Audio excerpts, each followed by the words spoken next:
Hello everyone, I'm Paul and this is problem 1340, Jump Game 5. This is a hard one and next I will show you how to solve it step by step.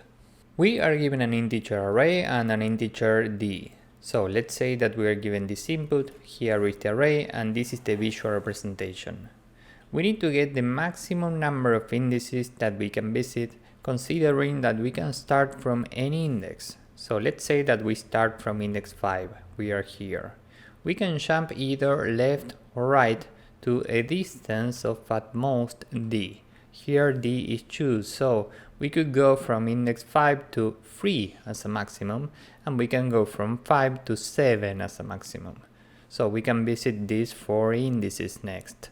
Now we can only jump to any of these indices if the new value is strictly smaller than the current value. Here the current value is 12 and every other value here is smaller than 12, so technically we could go to any of these 4 indices. If we decide to go one step to the left, next we are here and we can repeat the same process. Technically we could go either 2 steps to the left as a maximum or 2 steps to the right. The thing is that as soon as we find one number that's greater than the current number, that's the corresponding bound. For example, from here we can't go right because 12 is larger than 8, so this is the right bound. But we can go left because this number is smaller than the current number. We could reach index 2 technically, but 14 is larger than 8, so we can't go here. This is the left bound. Our only choice here is to move here to index 3, so now we have already visited 3 elements. Our job is to get the maximum number of indices that we can visit, considering that we can start from any index, and the solution is the following. We can start from index 10 and move to index 8 because this number is smaller than the current number. Then from here we can go here to index 6, and from 6 we can go to 7. By doing this we visit 1, 2, 3, 4 elements, and this is the maximum number of elements that we can visit, so the result is 4. The first observation here is that we can start from any index, so we can try n different starting points. First we try this starting point, then this one, and so on. Let's say that we start here. We know that we can go either 2 steps to the left as a maximum or 2 steps to the right. So let's say that we decide to go left. The question is, should we go to index 0 or to index 1? Well, if we decide to go to index 1, next we are here and we can't go to index 0 because 4 is smaller than 6. So the most intelligent thing here is to go from 2 to 0, next we are here, and from 0 we can go to 1. By doing this we visit 3 elements. So once again, if we are at index 2, how do we know if next we have to go to index 0 or to index 1 or to index 3 or to index 4? Well, the answer is that we don't know, so we should try every possible scenario, which means that we can use a DFS. And remember how DFS works. We start from the source and we can explore the first branch. Then we go deeper in the same branch until we reach the end, and then we can backtrack until we find the next branch. Once we find it, we explore it until we reach the end, then we can backtrack again until we find the next branch, then we can explore it until we reach the end, and so on. So we go branch by branch. And what this means here is the following. Let's say that we start from index 2, so we are here. And we are looking only at the left side. We know that we can move 2 steps to the left as a maximum. So we have 2 choices. We could go either to index 0 or to index 1. Let's say that we decide to go to index 1. Now we need to run a DFS on this index. And from here we can't go neither left or right because 6 and 14 are greater than 4. And remember that in order to jump to a new index, the current number has to be larger than the new number. So the result of this DFS will be 1, which means that if we start here, we can explore only 1 element. So if we are here, the result of this DFS is 1, so we will return 1 to index 2, and now we need to add 1 because of the contribution of this element. This is equal to 2, which means that if we move to this index, we can visit 2 indices in total. But we have another choice. We could go to index 0 also. If we are here, next we need to run a DFS starting from index 0. We can't go left because this is out of bounds, but we can go right because 4 is smaller than 6. If we go right, the result of this DFS is 1, so we will return 1 to index 0, and from here we receive 1 and add 1 because of the contribution of this index. The result is 2, and if we call a DFS with index 0, we will return 2 to index 2. So here we receive 2 and add 1 because of the contribution of index 2. The result here is 3. The maximum between 2 and 3 is 3, so we keep 3. Which means that if we start from index 2 and go left, we can visit 3 indices as a maximum. Now let's see what's happening here. If we go from 2 to 1, we need to run a DFS on index 1.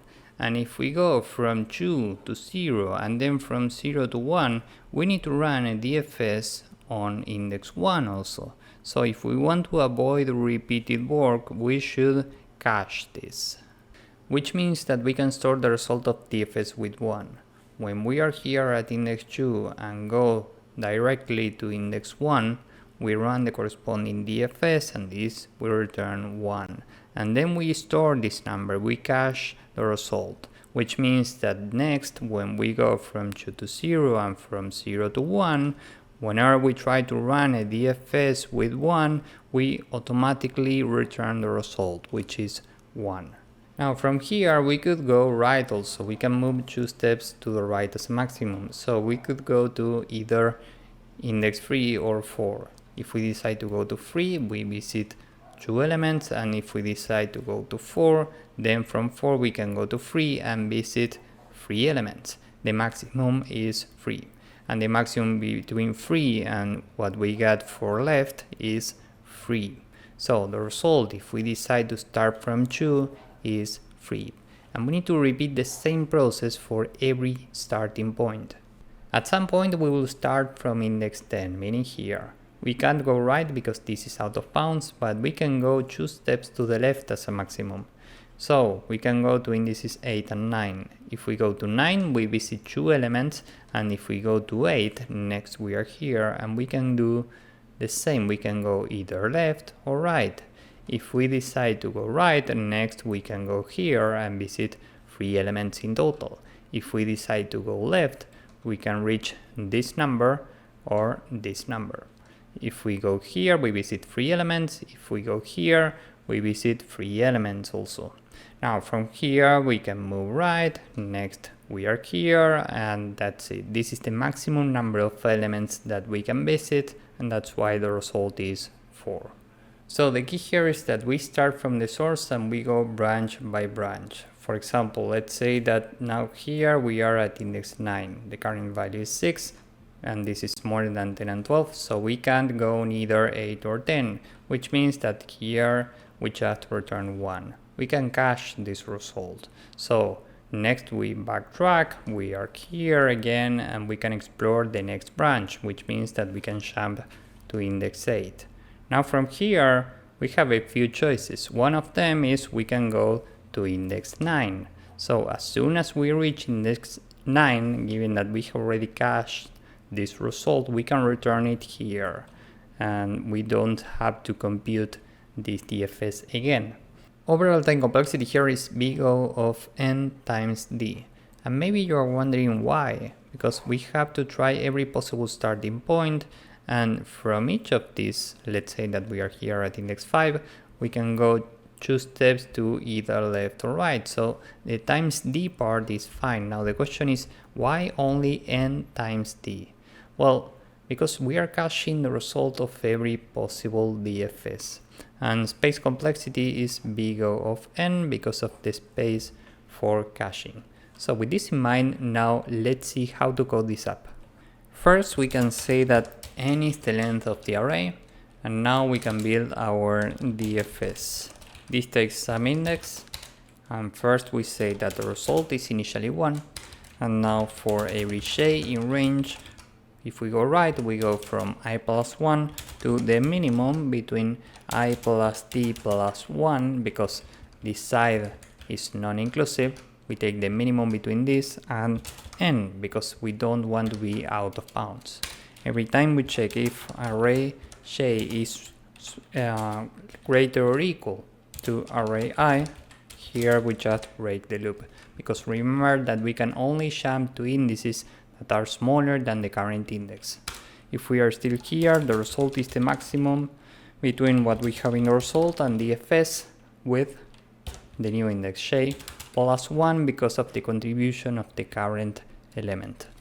And we can do the same for left. So we can copy this, paste it here, and say for I in range, we go from I minus 1 to the maximum between I minus t minus 1 to minus 1. And here we go in steps of minus 1 because we go in reverse. And we check the same. If array J is greater or equal to array I, we just break the loop. Else, we can say that the result is the maximum between what we already have and DFS with J plus the current contribution. And finally, we can return result.